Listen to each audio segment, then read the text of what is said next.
माँ, माँ, भैया। माँ। अरे भैया, आप आ गए? जी हाँ, मैं आ गया। अच्छा ये बता, तेरे एग्जाम्स की तैयारी कैसी चल रही है? टॉपर्स लिस्ट में नाम देखना मुझे तेरा। डिस्ट्रिक्ट मैजिस्ट्रेट अशोक चौधरी की बहन हूँ मैं। टॉप करूंगी, नाक नहीं कटने दूंगी। That's like my sister। अच्छा ये बता, माँ कहाँ है? माँ को भवन में। कोप भवन? अरे भाई, ये महाभारत और रामायण का जमाना कहाँ से आ गया? माँ कोप भवन में क्यों चली गई? अब इतने भोले भी मत बनिए भैया। डिस्ट्रिक्ट मैजिस्ट्रेट होने के बावजूद आपको पता नहीं माँ आपसे क्यों नाराज हैं।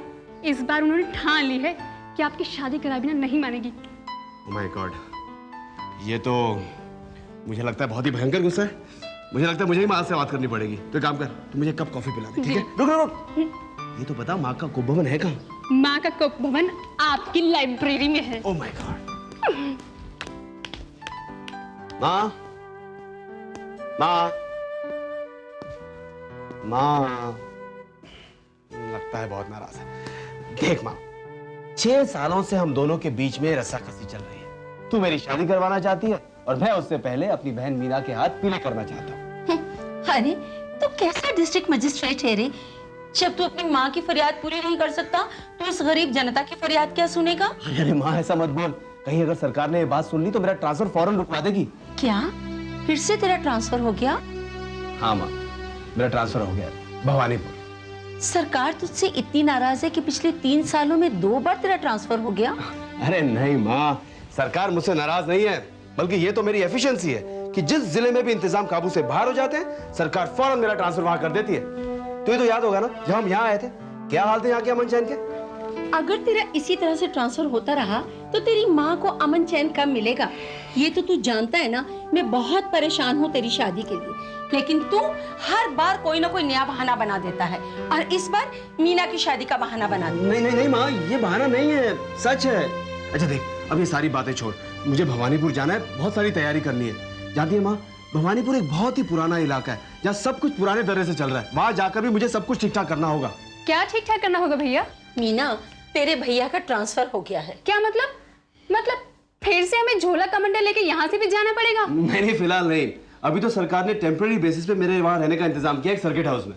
देख बेटा, तेरा ट्रांसफर हो गया है तो तुझे जाने से नहीं रोकूंगी मैं, लेकिन मैंने तेरे लिए एक लड़की देखी है और मैं चाहती हूँ कि तू जाने से पहले उसे एक बार देख ले। लेकिन माँ, पहले मेरी बात सुन ले।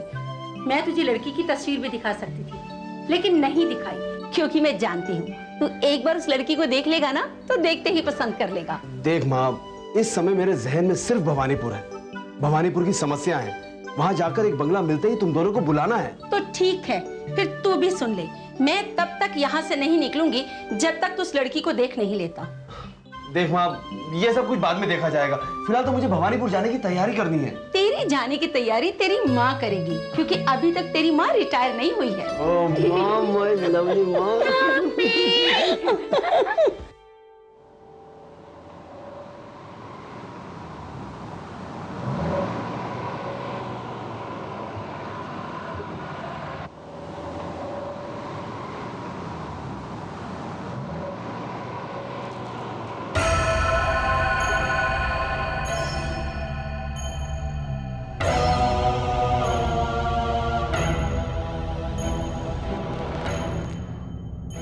क्या हुआ मदन सिंह? साहब, कोई औरत हो।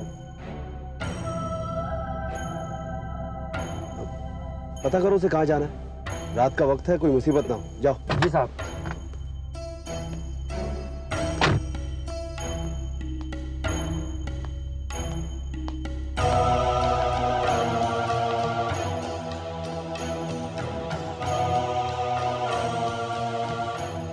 कहिए, क्या बात है?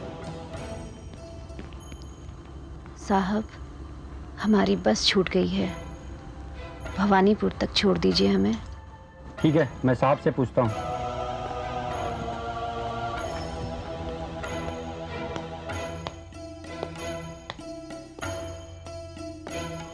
साहब, वो कहती है उसकी बस छूट गई, उसे भवानीपुर जाना है।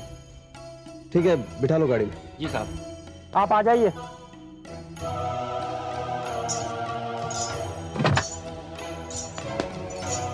आप पीछे बैठ जाइए, मैं आगे बैठ जाऊँ। आइए।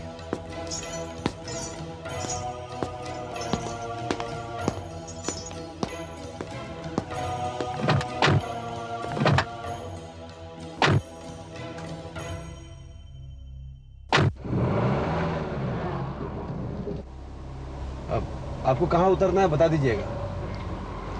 भवानीपुर चुंगी नाके पे उतर जाएंगे हम। ठीक है।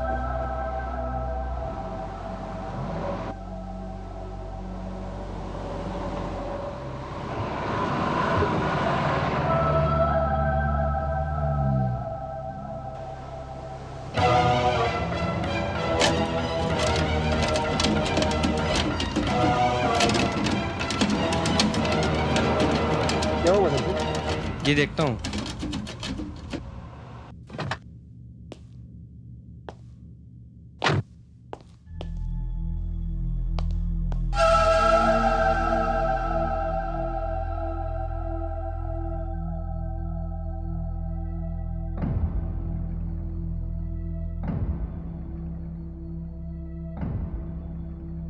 क्या हुआ मदन सिंह, कुछ पता चला? देख रहा हूँ सर।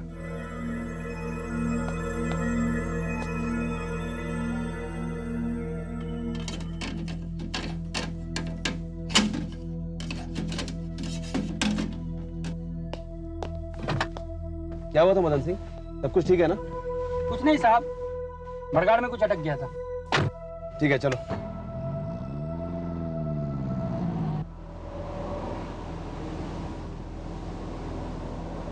सुनिए, चुंगी नाका आ रहा।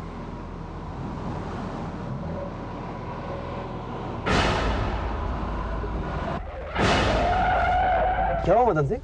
साहब वो औरत गाड़ी में नहीं है। क्या?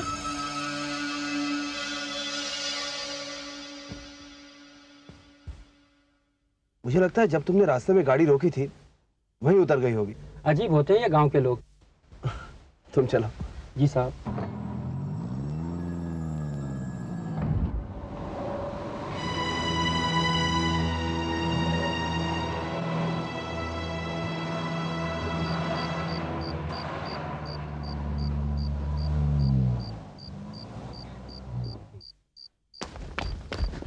नमस्कार साहब, मैं अनुमान प्रसाद आपके लिए आया हूँ। बाकी सब अफसरान सर्किट हाउस में आपका इंतजार कर रहे हैं। ठीक है, बैठ जाओ गाड़ी में। Yes.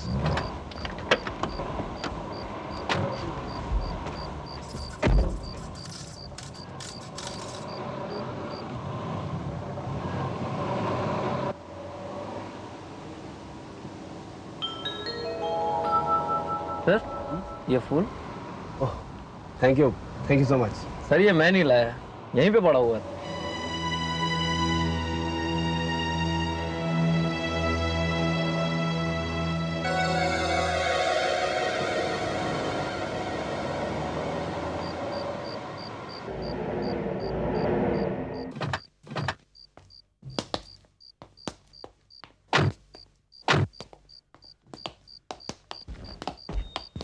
SP Raghavan sir. Raghavan, तुम? अशोक, यार तुम यहाँ कैसे? मैंने पिछले हफ्ते यहाँ का चार्ज लिया है, लेकिन जैसे ही मुझे मालूम पड़ा कि डीएम अशोक चौधरी यहाँ पर आ रहे हैं तो मैंने सोचा चलो ड्यूटी निभाने के साथ साथ दोस्ती निभाने का भी मौका मिल जाएगा। अच्छा वो यार तुम यहाँ मिल गए। अच्छा यही सर्किट हाउस है ना? ये नवाब असलम खान राहिला की हवेली थी जिसे गवर्नमेंट ने एक्वायर कर लिया है। मैंने सिक्योरिटी के तमाम पुख्ता इंतजाम कर दिए हैं। जब तक बंगले का इंतजाम नहीं हो जाता डीएम का टेम्परेरी हाउस यही रहेगा। वायरलेस स्क्वाड के साथ साथ मैंने तमाम जरूरी चीजें यहां पर मुहैया करा दी हैं अशोक, लेकिन इसके अलावा तुम्हें किसी भी चीज की जरूरत महसूस हो तो मुझे याद करना।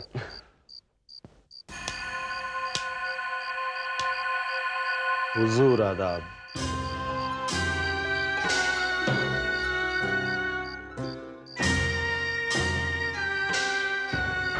आदाब। ये डिस्ट्रिक्ट मजिस्ट्रेट साहब है अशोक चौधरी। जी।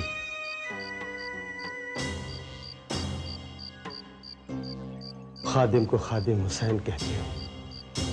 ये यहाँ के केयरटेकर है। नवाब असलम खान के जमाने से इस हवेली की देखरेख कर रहे हैं। हुजूर, खादिम के रहते हुए आपको यहाँ पर किसी भी किस्म की कोई परेशानी नहीं होगी। और राघवन, अंदर चलकर एक कप चाय पी लेते हैं? अरे नहीं अशोक, तुम लंबे सफर से आए हो, थक गए होगे। मैं तुमसे कल सवेरे मिलता हूं ना। हाँ यार, वैसे भी मुझे कल सुबह तमाम अफसरान से मिलना है और यहाँ का चार्ज भी लेना है। तो ठीक है, तुम आराम करो और मैं चलता हूं। Okay, good night. Good night. Take care. आइए हुजूर।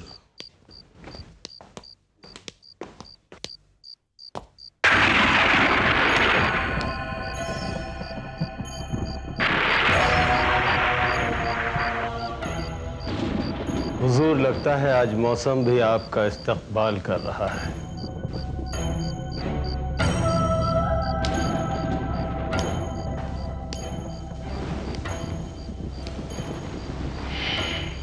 मुझे भी कुछ ऐसा ही लगता है।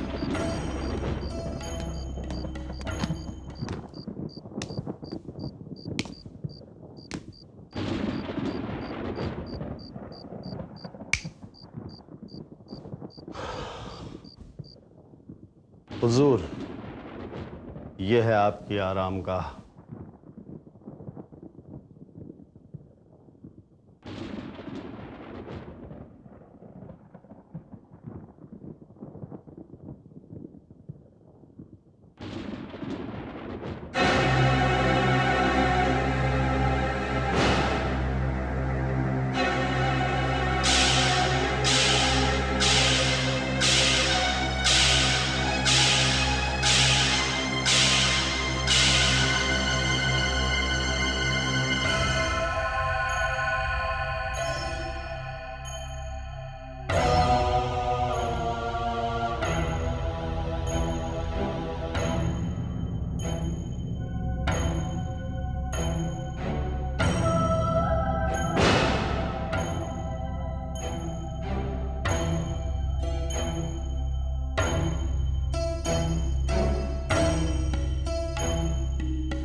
हुजूर, नहाने के लिए गर्म पानी रख दिया है।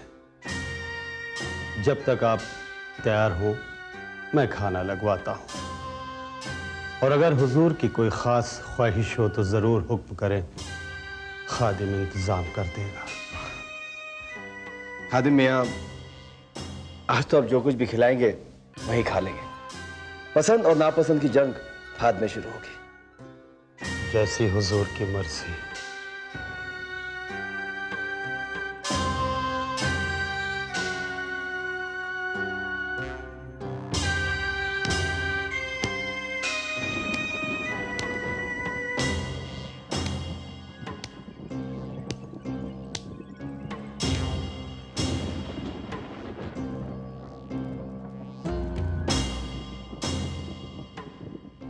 हुजूर, आप तशरीफ लाए हैं, जंग तो अब शुरू हो गई।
वही गुलाब की तरह खिला हुआ चेहरा, वही मासूमियत, वही मुस्कुराहट, सब कुछ वही तो है। जैसे कि वैसे ही तो हो तुम।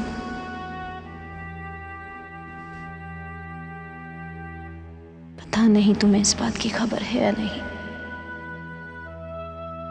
कि मैं कब से तुम्हारा इंतजार कर रही हूं। सुबह से आने वाली हवाएं तुम्हारे आने का पैगाम ला रही थी, और मैं उस रास्ते पर आंखें बिछाए तुम्हारा इंतजार कर रही थी। फिर मैं तुम्हारी गाड़ी में बैठ गई। जी में तो आया कि एक बार घूंघट उठा दूं, पर अचानक अपने दिल पर काबू पाया, ये सोचकर कि तुम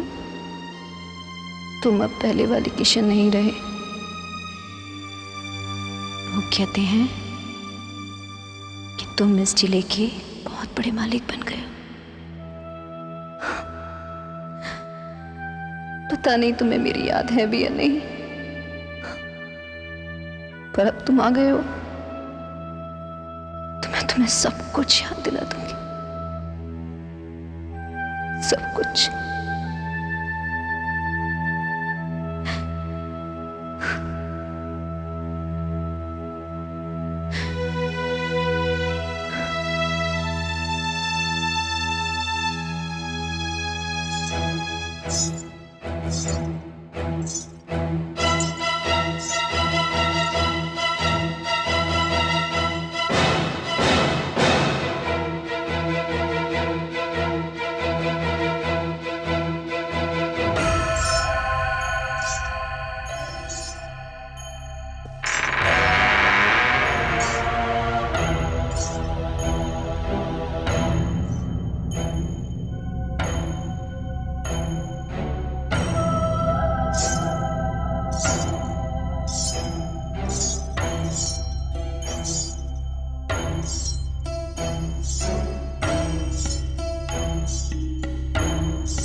आदाब हुजूर, चाय।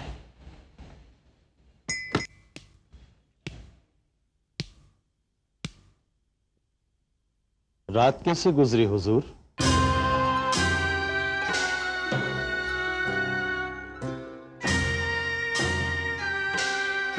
माफी चाहता हूं, कल आपकी खिदमत में ये गुलाब पेश नहीं कर सकता।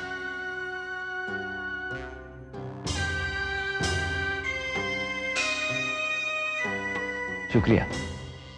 जी खादिम मियां, फरमाइए हुजूर। एक बात बताइए, आप इस हवेली में कितने सालों से हैं? सालों का हिसाब तो नहीं जानता हुजूर, लेकिन पुश्तों का हिसाब जरूर जानता हूं। पिछली 3 पुश्तों से इस हवेली का नमक खाया है हमने।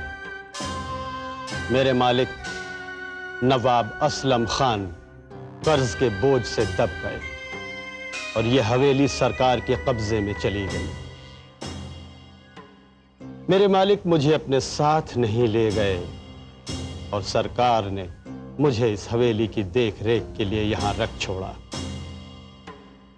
खैर हुजूर, आज तो अपनी पसंद नापसंद बता दीजिए, क्योंकि जो कुछ भी बनेगा वो आपकी पसंद का बनेगा। ठीक है खादिम मियां, नाश्ता आपकी पसंद का, खाना मेरी पसंद। जी बेहतर है।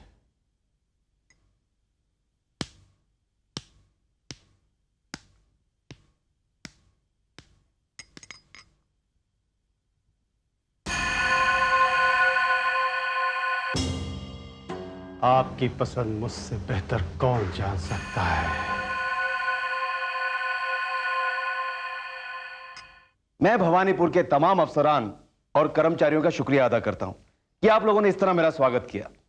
मैं अपनी तरफ से आप लोगों को हर तरह का कोऑपरेशन देने का वादा करता हूं, लेकिन साथ साथ यह भी उम्मीद करता हूं कि आप सब भी मेरे साथ कोऑपरेट करेंगे, क्योंकि बिना आप लोगों की मदद के मैं इस डिस्ट्रिक्ट को एक अच्छा निजाम, एक अच्छी व्यवस्था नहीं दे सकता। एक बार फिर आप सबका बहुत बहुत शुक्रिया। Thank you all so much. Thank you so much. Thank you thank you thank you.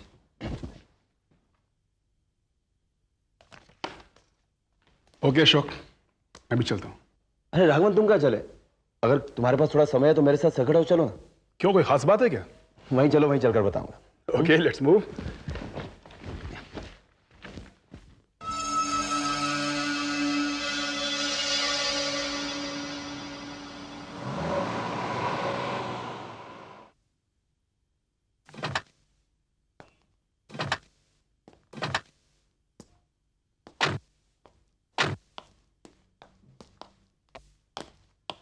खादिम साहब, खादिम साहब। जी हुजूर।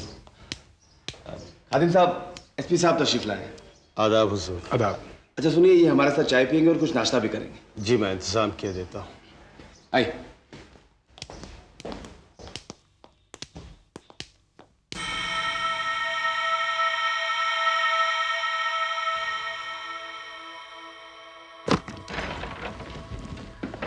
हाँ राघवन।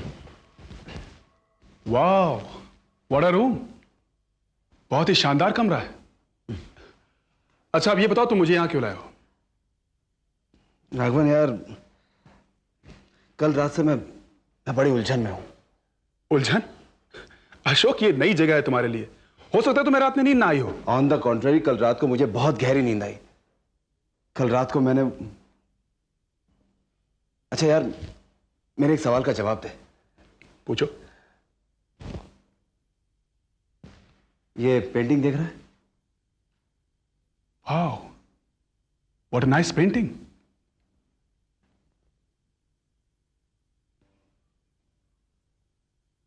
Mind blowing. सचमुच बहुत ही खूबसूरत पेंटिंग है ये, और पुरानी भी। भाई, उस इंसान की दाद देनी पड़ेगी जिसने इसे बनाया है। पता नहीं किसी का इमेजिनेशन है या फिर कोई हकीकत। यही बताने के लिए मैं तुझे यहां लाया हूं राघवन। कल रात को जब मैं भवानीपुर आ रहा था, तो रास्ते में हूबहू ऐसी ही लड़की, ऐसी ही लिबास में मुझे मिली। ऐसी लड़की? हाँ, ये। तो इसमें कोई खास बात नहीं है अशोक। दरअसल इस इलाके की सारी लड़कियां आज भी इसी किस्म के लिबास पहनती हैं। राघवन, राघवन मान लो तुम इस कमरे में बैठे हो और अचानक ये सारा कमरा रोशनी से भर जाता है। फिर तुम्हें कहीं से एक सांस की आवाज सुनाई देने लगती है। उसके बाद तस्वीर की ये लड़की इंसान का रूप धारण कर अचानक तुम्हारे सामने आकर खड़ी हो जाती है और फिर संगीत की ताल पर घुंघरू खनखना कर नाचने लगती है। अचानक वो इस कमरे से बाहर निकल जाती है और इसी हवेली के टावर पर जाकर किशन किशन पुकारते हुए छलांग मार देती है और उसके बाद तुम्हारी आंख खुल जाती है। हाँ राघवन, बिल्कुल ऐसा ही हुआ, बिल्कुल ऐसा ही। लेकिन तुम्हें कैसे पता चला? अशोक, तुमने ख्वाब देखा है। ख्वाब? अशोक, तुम खामखा परेशान हो रहे हो यार। दरअसल तुम्हें यह ख्वाब सिर्फ इसलिए परेशान कर रहा है क्योंकि तुम्हारे अंदर का मैजिस्ट्रेट उस लड़की को इंसाफ दिलवाना चाहता है जिसे तुमने ख्वाब में ऊंचाई से नीचे गिरकर मरते हुए देखा है। That's all. आई थिंक इसके अलावा और क्या रीजन हो सकता है? मगर राघवन, हुजूर, नाश्ता तैयार है।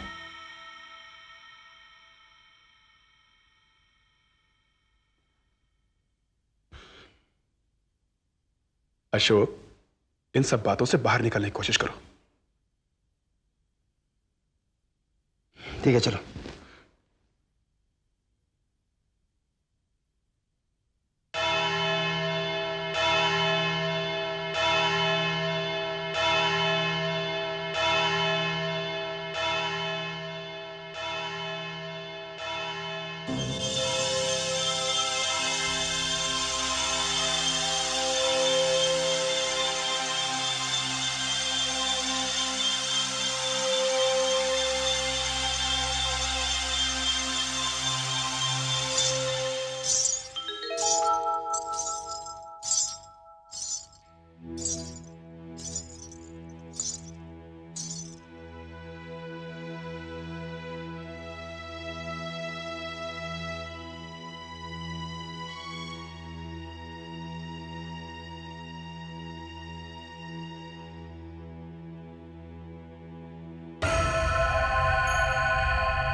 नवाब साहब शुरू किया जाए। इंतजार किस बात का किशन? तुम की बातें कर रहे हो ना ये वो ख्वाब है कोई, ना ही कोई वहम, बल्कि वो उस ख्वाब का असर है जो तुम्हारे दिमाग में फतूर बनकर घुस गया है। और इसका एक ही रास्ता है। राघवन, तू क्या समझ रहा है कि मैं बिल्कुल ठीक समझ रहा हूं अशोक। अब तुम उस हवेली में नहीं रहोगे, तुम मेरे साथ मेरे क्वार्टर्स में रहोगे। क्या? जो मैं कह रहा हूं बिल्कुल ठीक कह रहा हूं अशोक। लेकिन राघवन तुम... लेकिन कुछ नहीं, तुम चलो मेरे साथ। राघवन चलो, तुम्हें नींद आएगी वहां पर, चलो।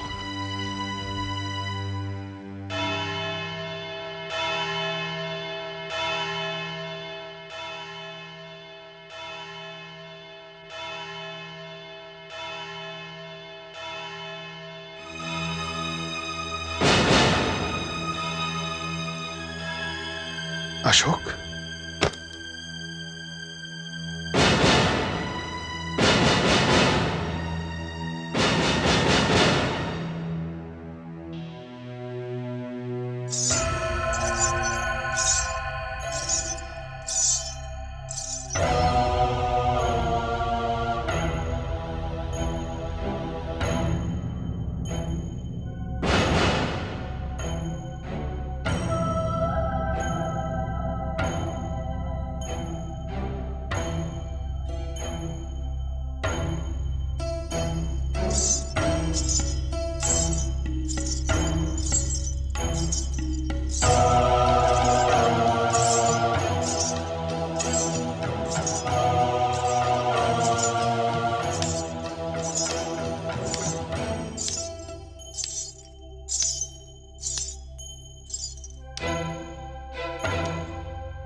ये ख्वाब नहीं, हकीकत है किशन। किशन? हाँ, किशन। नहीं, मैं किशन नहीं, अशोक हूं। इस जन्म में तो यही तुम्हारा नाम है, मगर तुम मेरे किशन हो और मैं तुम्हारी कांता। कांता? हाँ, कांता।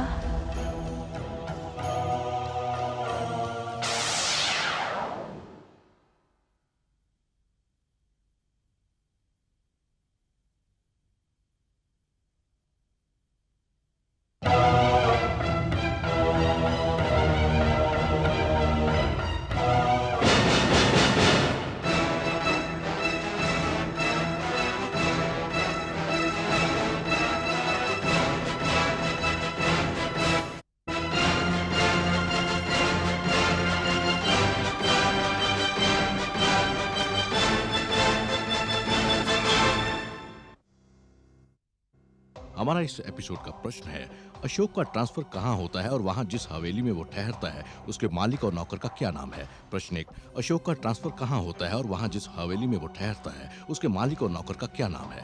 आपके उत्तर हमें एक प्रतियोगिता पोस्ट कार्ड पर शनिवार 4 मई तक मिल जाने चाहिए। प्रतियोगिता में हमारे निर्णायक मंडल का निर्णय अंतिम एवं सर्वमान्य होगा। इस प्रतियोगिता के 2 विजेता चुने जाएंगे।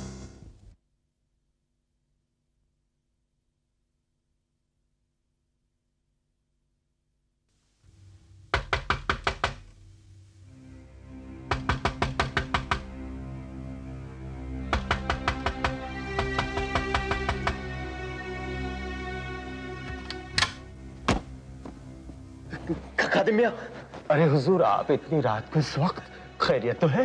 खादिम मियां, आप चलिए मेरे साथ, मैं आपसे एक बात पूछना चाहता हूँ।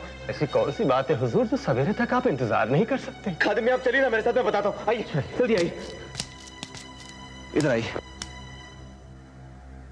खादिम मियां, एक बात बताइए, इस दीवार पर एक खिड़की हुआ करती थी ना? जी, मगर आपको कैसे पता?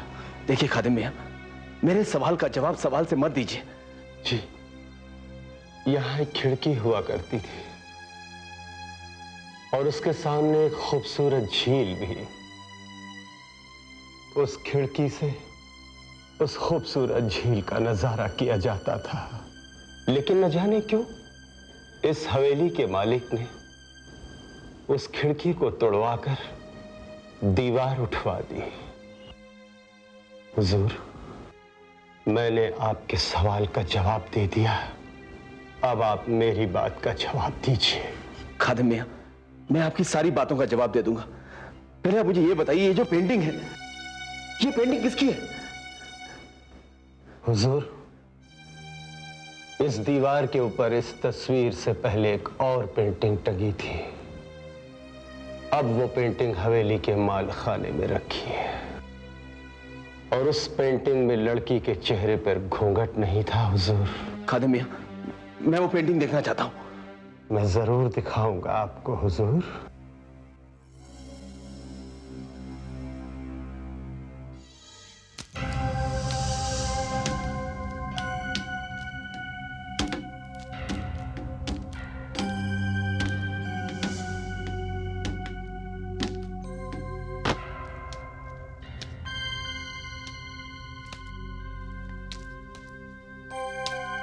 यही तो रखी है।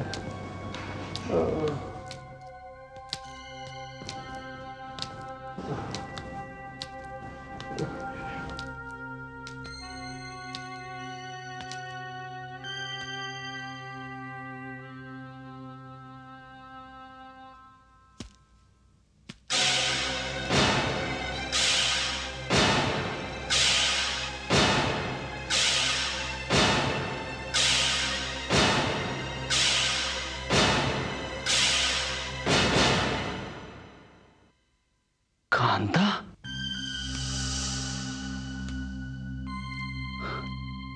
किशन? आप किशन को जानते हैं? जानता हूं, बहुत अच्छी तरह से जानता हूं। उस रोज जब हवेली में आपको पहली बार मैंने देखा था, तभी मैं चौंक गया था, लेकिन फिर मैंने उस ख्याल को अपने दिमाग से झटक कर निकाल दिया कि कहां वो तबला नवाज किशन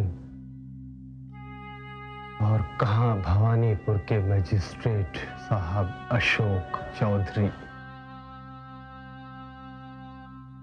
खादिम मियां, उस रात को जब मुझे पहली बार देखकर आपके चेहरे के भाव बदले थे, मैं कुछ समझ नहीं पाया था। लेकिन एक बात बताइए, आपने उसी रात मुझे सारी बातें क्यों नहीं बताई? हुजूर, अगर ये सारी बातें मैं आपको उस वक्त बता देता तो यकीनन मैं आज किसी पागल खाने में होता। कौन करता मेरी बात का यकीन हुजूर? आप ठीक कह रहे हैं खादिम मियां। अगर मुझे भी इस राज का पता ना चलता तो मैं भी शायद आपकी बातों पर यकीन ना करता। लेकिन खादिम मियां, कांता और किशन का क्या हुआ? मैं नवाब असलम खान साहब का खादिम तो जरूर था, लेकिन उनके जाती मामलात में कभी नहीं दखल दिया करता था। हुजूर, इस हवेली में 2 जिंदगियां करवट लेती थी। एक जिंदगी सुबह से शाम तक और दूसरी जिंदगी शाम से तमाम रात तक। रक्कासा कांता बाई नवाब साहब के बुलाने पर ही मेरठ से यहां आई थी और नवाब साहब उसके रक्स पर फिदा थे और तबला नवाज किशन के ऊपर भी। उड़ती उड़ती खबर यह भी थी हुजूर कि रक्कासा कांता बाई तबला नवाज किशन को दिलो जान से चाहती थी और जाहिर है हुजूर, ये बात नवाब साहब को नागवार गुजरी। अचानक किशन गुम हो गया और उसके बाद कांताबाई भी नजर नहीं आई। ये क्या कह रहे हो अशोक? अभी तुमने कल ही कहा था कि तुमने जो कुछ भी देखा है वो सब एक ख्वाब है, और आज तुम कह रहे हो कि वो सब हकीकत है। हकीकत को हकीकत ना कहूं तो और क्या कहूं? आप तो नींद में देखे जाते हैं राघवन, और नींद टूटते ही उनका दिलो दिमाग पर कोई असर नहीं रहता। लेकिन जो कुछ भी मैं देख रहा हूं, जो कुछ भी मुझे दिख रहा है, वो ख्वाब नहीं है। तो मुझे ऐसा महसूस होने लगा है जैसे ये जगह भी मेरे लिए नई नहीं। मैं यहां पहले भी आ चुका हूं।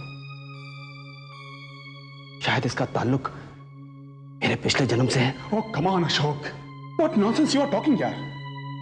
मेरा यकीन करो राघवन, ये मेरा ख्वाब या वहम नहीं है, ये सच्चाई है, हकीकत है।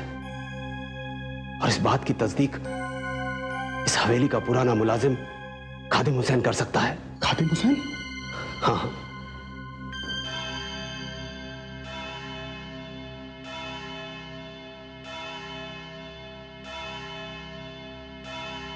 अशोक, क्या हुआ अशोक? अशोक, उसके आने का वक्त हो गया है, वो मुझसे मिलने आएगी।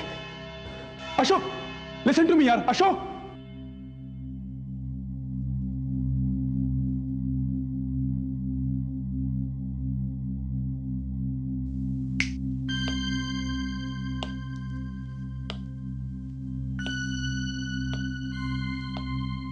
खादिम हुसैन। जी हुजूर। ये हवेली में क्या नाटक चल रहा है? जी देखो, मेरा नाम एसपी राघवन है। चोर, डाकू, बदमाश और गुंडे मेरे नाम से कांपते हैं। जिस भी इलाके में जुर्म काबू से बाहर हो जाता है वहां मुझे भेजा जाता है, और इसीलिए मैं यहां पर आया हूं। देखो, मैं सच्चाई जबान से नहीं बल्कि इंसान के दिल की गहराई से खींचकर बाहर निकाल लाता हूं, और इसीलिए तुम्हें हिदायत दे रहा हूं कि मुझसे झूठ बोलने की कोशिश मत करना। हुजूर, आप मुझसे पूछ रहे हैं या धमका रहे हैं मुझे? अच्छा, ये कांता कौन है? ये है नहीं हुजूर। थी। क्या मतलब? हुजूर, ये कांता बाई मेरठ की मकबूल रक्कासा थी जो आज से 32 साल पहले हमारे नवाब असलम खान साहब की हवेली में उनके सामने मुजरा करती थी। रक्कासा कांता बाई असलम खान साहब की मंजूर नजर थी और खूबसूरत नौजवान तबला नवाज किशन भी था।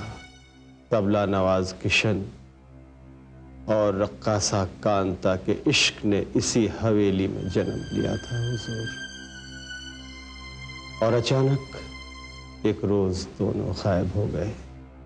हवेली के लोगों का ख्याल था कि नवाब साहब के खौफ से दोनों ये इलाका छोड़कर भाग गए और कहीं दूर जाकर दोनों ने शादी कर ली। लेकिन इन सब बातों का डीएम अशोक चौधरी से क्या वास्ता है? हुजूर, हमारे डीएम साहब अशोक चौधरी और वो तबला नवाज किशन की सूरतें हूबहू एक सी। क्या? हुजूर, मैंने पहली बार जब डीएम साहब को इस हवेली में देखा तो मैं खुद सकते में आ गया। मुझे खुद अपनी आंखों पर भरोसा नहीं हो रहा था कि मैं मैजिस्ट्रेट अशोक चौधरी साहब को देख रहा हूं या उस तबला नवाज किशन से रूबरू हूं। तुम्हारी इस बात की तस्दीक तुम्हारे अलावा और कौन कर सकता है? खुद डीएम अशोक चौधरी साहब। चुप रहो, उनका नाम मत लो। उनके अलावा कौन कर सकता है? बात तो बहुत पुरानी है हुजूर। जब कांता बाई इस हवेली में रक्स करने आया करती थी तो उनके साथ उनकी बड़ी बहन स्वर्णलता और एक सारंगी नवाज जमुना प्रसाद भी आया करते थे। वो दोनों मियां बीवी थे हुजूर, और आज भी दोनों जिंदा हैं और यहीं रहते हैं हुजूर। और उनके अलावा एक खास शख्सियत और है हुजूर। खास शख्सियत? कौन है वो? हमारे मालिक नवाब असलम खान रोहिला। भला वो कैसे भूल सकते हैं उन दोनों शक्लों को? नवाब असलम खान रोहिला।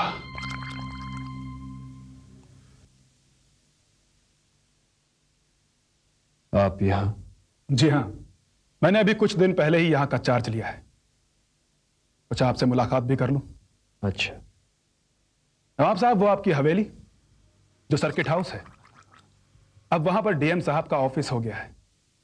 तो इसी बहाने एक बार वहां जाने का इत्तेफाक हुआ था। उसके बाद तो सिलसिला ही लग गया वहां जाने का। जी, अब वो जमाने नहीं रहे। हालात की गर्दिश ने सब कुछ बदल कर रख दिया है। जी नवाब साहब, मैंने बहुत सी दिलचस्प दास्तानें सुनी है उस हवेली के बारे में। सुना है कि पहले जमाने में रातों को गीत और संगीत की महफिलें हुआ करती थी। जी, मगर सब ख्वाब सा लगता है। नवाब साहब, एक नाम खास तौर पर उस हवेली से जुड़ा हुआ था, शायद आपको याद हो। कौन सा नाम? कांता। कांता बाई।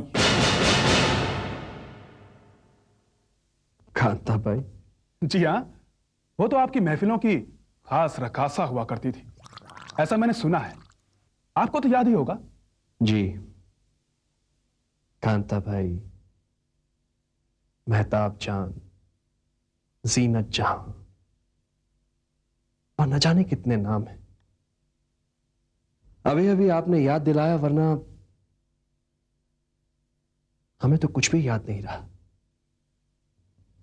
खैर, यहां आने का शुक्रिया। जी, खुदा हाफिज।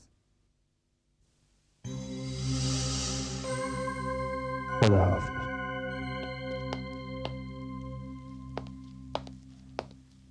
बैठिए बैठिए। हुजूर एसपी साहब नमस्ते। जी मेरा नाम जमुना प्रसाद है और ये मेरी बीवी स्वर्ण लता। हुजूर, नाच गाने का पेशा अब हमने छोड़ दिया है। अब मैं एक छोटा सा संगीत स्कूल चलाती हूँ। हुजूर पूछ सकता हूँ आपने हमें यहाँ क्यों तलब किया है? घबराओ नहीं, दरअसल एक खास काम के लिए बुलवाया है हमने तुम दोनों को यहाँ पर।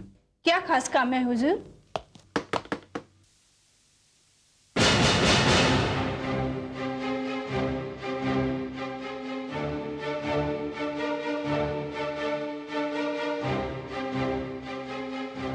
सावन, तुमने मुझे यहाँ बुलाया? किशन,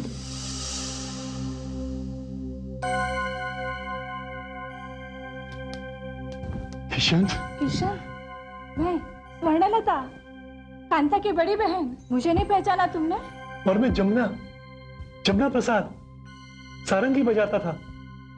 कितनी बार संगत की है मैंने तुम्हारे साथ तबले पर। तुम बिल्कुल नहीं बदले, बिल्कुल वैसे की वैसे ही हो। अगर कुछ बदला है तो सिर्फ ये तुम्हारा पहनावा। किशन, पर इतने समय बाद मिले हो तो कम से कम इतना बता दो कि मेरी बहन कांता कहाँ पर है। बताओ किशन।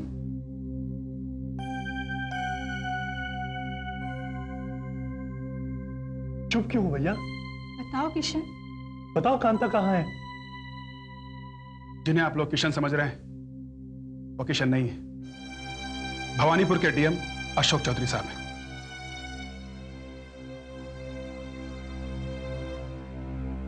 नहीं साहब नहीं, कुदरत हमारे साथ इतना बेरहम मजाक नहीं कर सकता। कुदरत हम सबके साथ ऐसा बेरहम मजाक कर चुकी है। आपकी बहन कांता अब इस दुनिया में नहीं रही।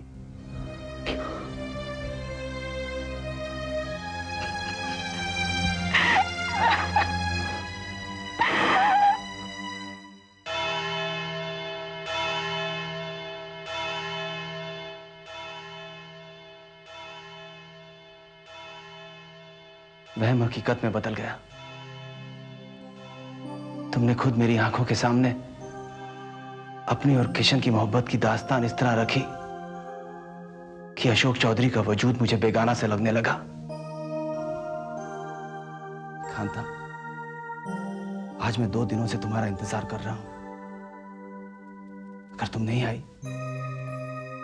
तो मैं ये सोचने पर मजबूर हो जाऊंगा कि आज तक जो कुछ भी मैंने देखा था, जो कुछ भी मैंने सोचा था, वो मेरे जहन का फतूर था, मेरी आंखों का धोखा था, एक वहम था। और अगर ऐसा ही होना था तो फिर तुमने मुझे मेरे पिछले जन्म की यादों में क्यों झोंका कांता? तुम्हें आना ही होगा कांता, तुम्हें आना ही होगा।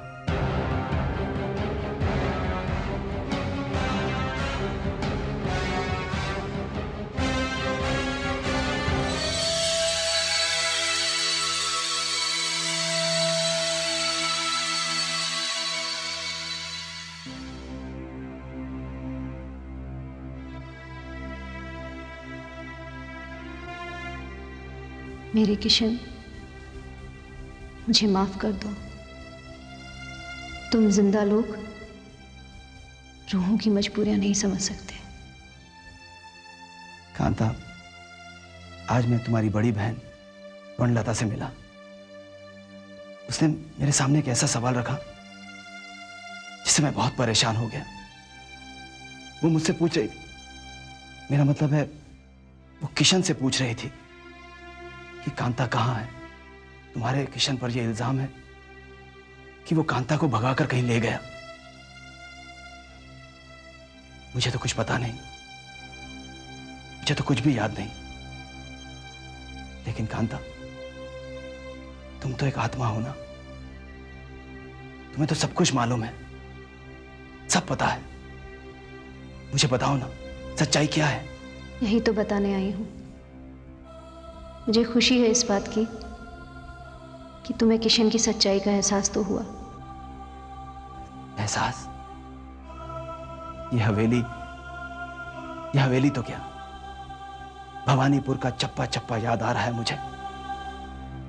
सब कुछ धीरे धीरे याद आ रहा है। तुम्हारी बेपनाह मोहब्बत भी याद आ रही है कांता। लेकिन किशन, तुम्हें ये याद नहीं आ रहा कि हमारी बेपनाह मोहब्बत की वजह से तुम पर क्या बीती और मुझ पर क्या बीती। ये मैं तुम्हें बताती हूँ।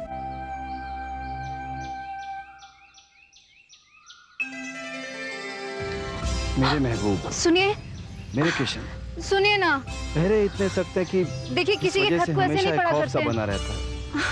फिर भी ये दिल किशन, है जो किसी भी सख्ती, किसी भी पहरे को नहीं मानता। वैसे नवाब साहब की नजरें इनायत तो है मुझ पर, लेकिन वो बेमानी नहीं है। उनका भी खौफ है दिल पर। फिर भी मैं अपने जज्बात, अपना एहसास, अपना पूरा वजूद इस गुलाब की शक्ल में तुम्हारे कदमों में रखने आए। तुम्हारी नजरें देखकर दिल यही कहता है कि जो आग इधर है वही आग उधर भी है। इसके बाद भी जब अपनी तरफ देखती हूं तो अपने छोटेपन के एहसास में घिर जाती हूं कि कहां मैं एक नाचने वाली, तुम्हारा ऊंचा खानदान, कहां जमीन, कहां आसमान, कहां आफताब, कहां जर्रा। तुम्हारी, सिर्फ तुम्हारी कांता।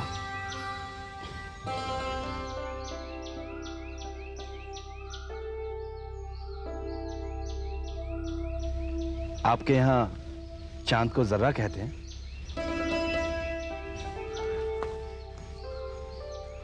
हमारे यहां तो चांद को चांद ही कहते हैं। वैसे तो चांद आसमान पर रहता है, लेकिन इस चांद ने अपना दिल किसी जमीन वाले को दे दिया है। अब आप ही बताइए, चांद का खानदान ऊंचा है या फिर जमीन पर रहने वाले का? लेकिन चांद में दाग होता है। ये तो देखने वालों की नजर का फर्क है। मेरा चांद बेदाग है और ये आसमान से जमीन पर उतर आया है। लेकिन मेरी समझ में नहीं आता कि मैं इसे कैसे यकीन दिलाऊं कि उसका चकोर एक परिंदा है जो चांद के धोखे में अंगारे खा लेता है और इसी तरह चांद की मोहब्बत में अपनी जान दे देता है। भगवान के लिए सिर्फ जिंदगी की बातें करो। कांता, मैं ये बात अच्छी तरह जानता हूं कि अगर नवाब को हमारी मोहब्बत का पता चल गया तो कयामत आ जाएगी। लेकिन मैं तुमसे वादा करता हूं, सिर्फ मौत ही हमें जुदा कर पाएगी कांता, सिर्फ मौत।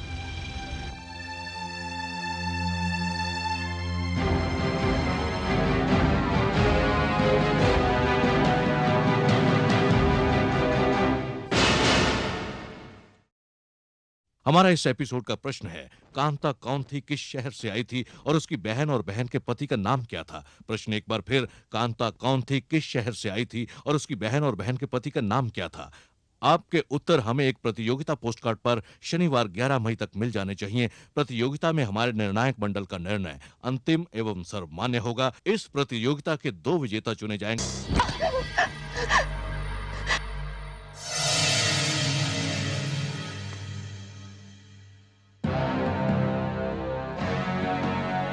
हवा की शह पाकर धूल में यह हौसला पैदा हो गया कि वो आसमान में उड़ना चाहती है। एक हकीर जर्रा आफताब के मुकाबिला कर खड़ा हो गया। एक रास्ते का भिखारी जिसे हमारी मेहरबानियों ने इस रियासत का फनकार बना दिया, जिसे हमारी दरिया दिली ने बड़े लोगों की महफिल में बैठने की इज्जत बख्शी, आज उसने हमारी गैरत को ललकारने की कोशिश की है। उसने हमारी इज्जत के साथ खेलने की कोशिश की है। हम ये जानना चाहते हैं कि उसे ये शय देने वाला कौन है। हम ये जानना चाहते हैं कि इस मामले में कोई आप तो शामिल नहीं है।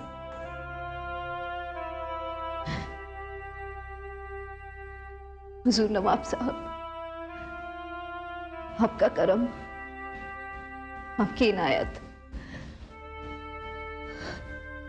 आपकी नवाजिश, इन सब के बदले हम आपको कुछ भी नहीं दे सकते। ये घुंघरू जो मेरी मर्जी के बगैर किस्मत ने मेरे पैरों में बांध दिए हैं। ये आपकी मेहरबानियों के मोहताज हो सकते हैं, मेरे नाम पर रक्कासा की मोहर लगाकर। जिंदगी ने गाने बजाने की जो तालीम मुझे दी है, ये सब आपकी नवाजिशों की गुलाम हो सकती हैं, लेकिन मेरे दिल पर, मेरे जज्बात पर दुनिया की कोई भी दौलत, कोई भी ताकत गुलाम नहीं बना सकती। ये दिल के सौदे हैं नवाब साहब, इसमें हैसियत नहीं देखी जाती।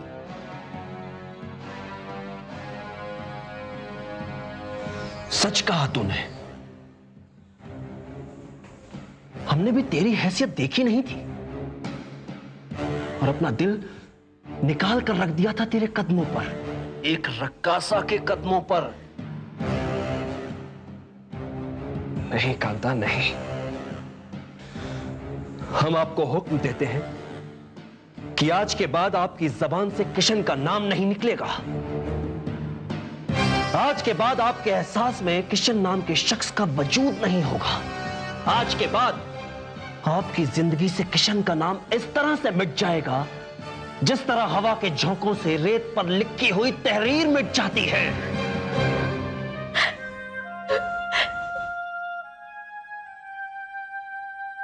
नवाब साहब, अब आज तक कांता के कर्म फरमा थे, उसके भाग्य विधाता नहीं बन सकते। किशन मेरी जिंदगी का मालिक है। अच्छा, तो किशन का नाम आप अपने दिल से नहीं मिटा सकती। नवाब साहब, प्यार करने वाले मोहब्बत को अपने दिल में जिगर के खून से लिखते हैं, जिसे ना तो जमाने की दौलत मिटा सकती है और ना ही किसी नवाब की ताकत। टुकड़े टुकड़े करके रख देंगे हम उस कमीने के, उसकी हस्ती, उसका नामो निशान तक मिटा देंगे, उसकी लाश तक का पता नहीं चलेगा। तू समझ कि तेरे इनकार के जवाब में हम किशन से की जिंदगी छीन लेंगे।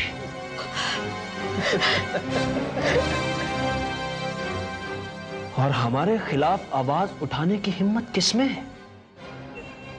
यहां हमारी हुकूमत है। हमारे खिलाफ तो अंग्रेज बहादुर भी एक लफ्ज भी बोल नहीं सकते। कांता, आपको अभी इसी वक्त ये इकरार करना होगा कि आप हमारी हैं, सिर्फ हमारी, वरना बाहर खड़े ये हमारे गुलाम हमारे एक इशारे पर आपके किशन का नामो निशान तक मिटा देंगे। नहीं नवाब साहब, मुझे कुछ वक्त दीजिए। ये दिल के फैसले हैं, जल्दबाजी में नहीं किए जा सकते। ठीक है, हम आपको आज रात ठीक 12 बजे तक की मोहलत देते हैं, पर याद रहे अगली सुबह तो होगी, लेकिन किशन की जिंदगी का सूरज हमेशा के लिए डूब जाएगा। किशन, तुम्हें समझा नहीं सकती कि वो सारा दिन मैंने किस तरह से बिताया। जानती थी कि नवाब साहब की बात मानकर मैं उम्र भर के लिए खुदकुशी करने जा रही हूं, लेकिन कहीं एक दिल के कोने से आवाज आई कि कांता, जिससे तू प्यार करती है, उसकी जिंदगी तेरे प्यार से कहीं ज्यादा कीमती है।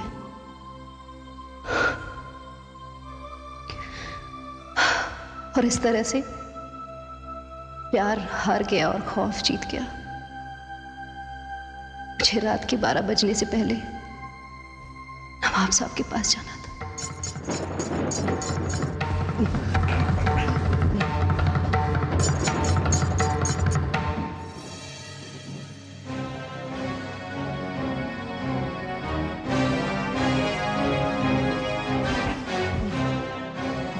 तुम लोगों ने इसे लाने में इतनी देर क्यों कर दी?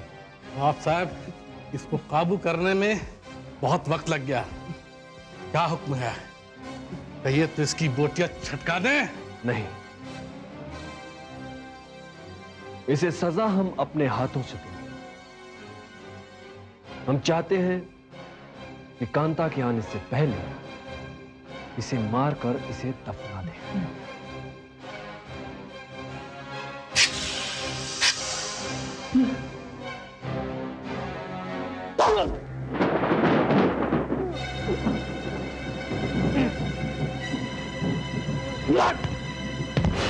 किशन! किशन! ये तुम्हें क्या हुआ किशन? किशन, कुछ बोलो किशन। नहीं, नहीं!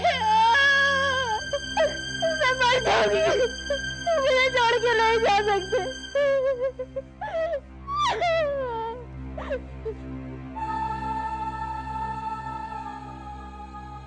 असलम खान, तू इंसान नहीं दरिंदा है। अरे तूने तो मुझे रात 12 बजे तक की मोहलत दी थी ना। देख देख अभी 12 नहीं बजे हैं। मैं तो ये तय करके आई थी कि अपनी पूरी जिंदगी किशन की जिंदगी के बदले तेरे पास गिरवी रख दूंगी। तो सिर्फ ये चाहती थी कि मेरा प्यार जिंदा रहे, मेरा किशन जिंदा रहे। और तूने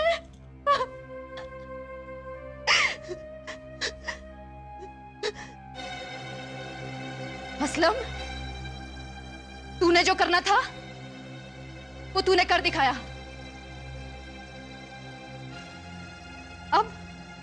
अब मेरी बात कान खोल के सुन ले। तुझे कांता किसी कीमत पर नहीं मिलेगी, क्योंकि उसे किशन के साथ जाना है। वो जिंदा थी तो किशन के लिए, और अब मरेगी तो किशन के लिए। आप यहां से बाहर नहीं जा सकती कांता। अरे कौन रोकेगा मुझे? तू या तेरी ही बुज़दिल जज़ा?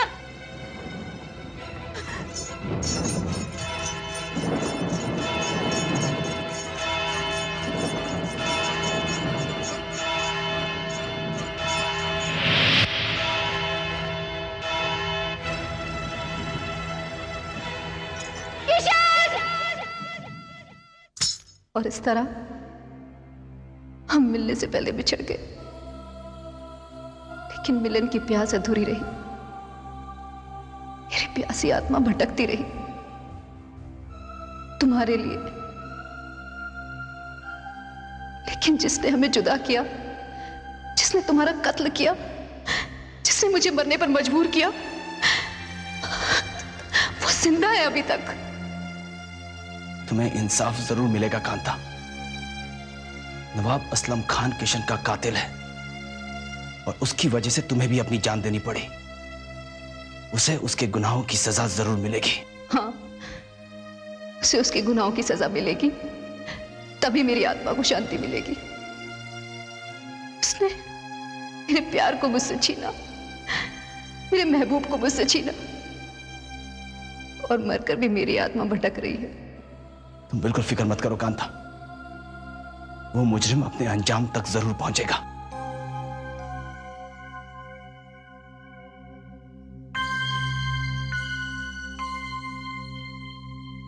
हुजूर, हाँ?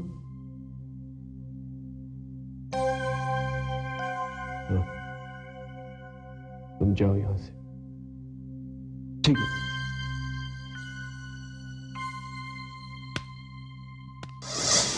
जब्बार! कौन है? हुजूर, मैं जब्बार।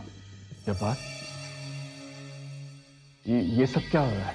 पता नहीं कैसे अचानक मौसम बदल गया है। लगता है तूफान आने वाला है। ये रोशनी भी कैसे आंख मिचोली खेल रही है, इसीलिए मैं लालटेन लाया हूँ। ले आओ अंदर। जी हुजूर। रख दो। जाओ, जाकर देखो बिजली कब तक आएगी। जी हुजूर।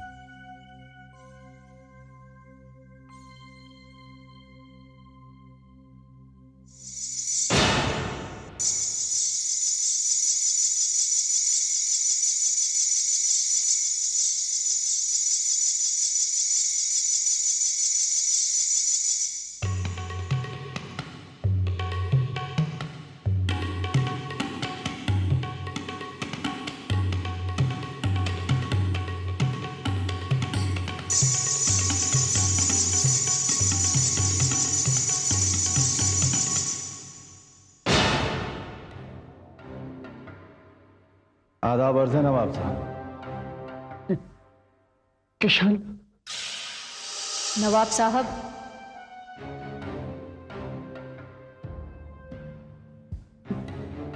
कांता। शुक्र है आपको ये नाम तो याद रहा। जबान, जबान। किसी और को बुलाने की क्या जरूरत है नवाब साहब? क्या हम दोनों काफी नहीं हैं आपकी खिदमत के लिए? ऐसी तूफानी रातों में महफिल सजाने का बहुत शौक है ना आपको? नवाब साहब, आप इस कदर खौफजदा क्यों हो रहे हैं? पहले तो आप ऐसे नहीं थे। नहीं, हाँ, हम खौफजदा नहीं। ये जरूर हमारी नजरों का धोखा है। तुम लोग बहरूपी हो। नहीं नवाब साहब, मैं बहरूपिया नहीं, किशन हूं, किशन। और मैं कांता। नहीं, ये हमारा नशा है जो हमारे होशो आवाज खो रहा है। तू जिंदा कैसे हो सकता है किशन? हमने खुद तेरे पेट में अपने हाथों से खंजर घोंपा था और तूने वहीं हमारे सामने दम तोड़ दिया था। और ये कांता तेरी मौत के सदमे में हमारी हवेली से कूद गई थी, अपनी जान दे दी थी इससे। तुम दोनों को हमने दफन करवाया था। ना तो कोई सबूत रहा, ना कोई गवाह। लोग तो इस किस्से को भूल चुके। तुम्हारा खेल खत्म हुआ असलम खान रोहिला। अभी अभी तुमने कत्ल का एक बालिग जुर्म किया है। वो कत्ल जो आज से 32 साल पहले उस हवेली में हुआ था जो सर्किट हाउस है। जिस शख्स का कत्ल तुमने किया था उसका नाम बेशक किशन ही था, लेकिन जिसे तुमने किशन समझा वो किशन नहीं बल्कि भवानीपुर के डिस्ट्रिक्ट मजिस्ट्रेट अशोक चौधरी साहब है। तबला नवाज किशन के हमशक्लिया। ये अगर डिस्ट्रिक्ट मजिस्ट्रेट साहब है तो फिर ये कांता। कांता? नवाब साहब, ये उसी बदनसीब कांता की भटकती आत्मा थी जो आज तक इंसाफ की तलाश में भटकती रही। उसने मेरी शक्ल में किशन को देखा, वो मुझसे मिलने लगी। ये सारी कहानी उसी ने मुझे सुनाई, वरना आपके गुनाहों पर तो कब की मिट्टी पड़ चुकी थी। यू आर अंडर अरेस्ट नवाब असलम खान रोहिला।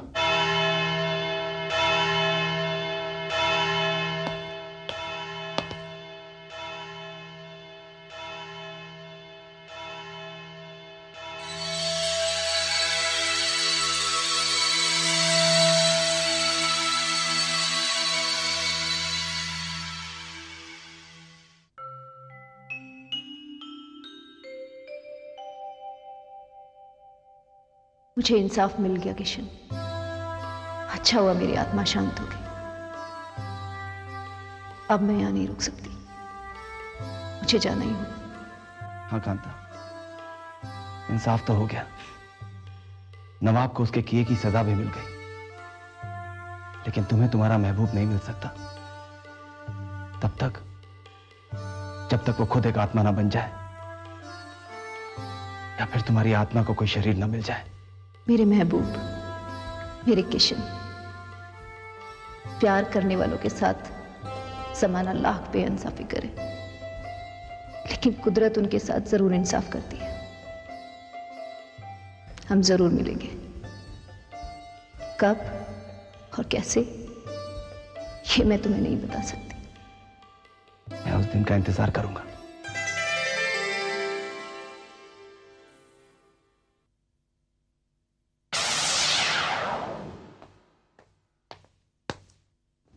अशोक, नवाब की निशानदेही पर हमने उस खाई से 2 ढांचे बरामद कर लिए और वो खंजर भी जो उसने किशन के पेट में घोंपा था। अब उसे सजा से कोई भी नहीं बचा सकता। और हां, तुम भी अब इस हवेली में नहीं रहोगे। तुम्हारे लिए बंगले का इंतजाम हो गया है। चलो मेरे साथ। कहां? अरे और कहां, मेरे घर। आइए आइए मिस्टर अशोक चौधरी। राघवन, तुम मुझे यहाँ क्यों ले आए? दरअसल मुझे आपसे बहुत जरूरी काम है और वो आपको यहां लाए बिना पूरा होता नहीं। इसलिए मैं आपको यहां पर लाया। जरूरी काम? अशोक, अरे माँ, तुम यहाँ?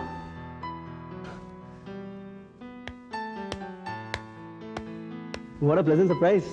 जीते रहो। देखो अब बहुत हो चुका, अब मैं तुम्हारी मनमानी बिल्कुल नहीं चलने दूंगी। मैं उसे भी अपने साथ लेकर आई हूँ जो जिंदगी भर तुम्हारे साथ रहने वाली है। क्या मतलब है आपका? मतलब मैं तुम्हें अभी समझाती हूँ, जरा उधर देखो।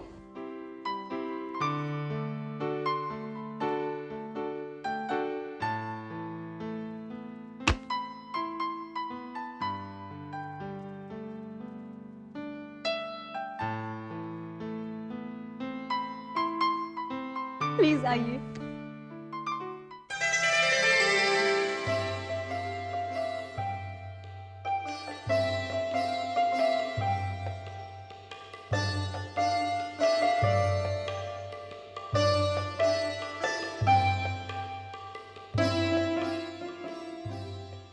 अशोक, देख इसे और फैसला कर, हाँ या ना।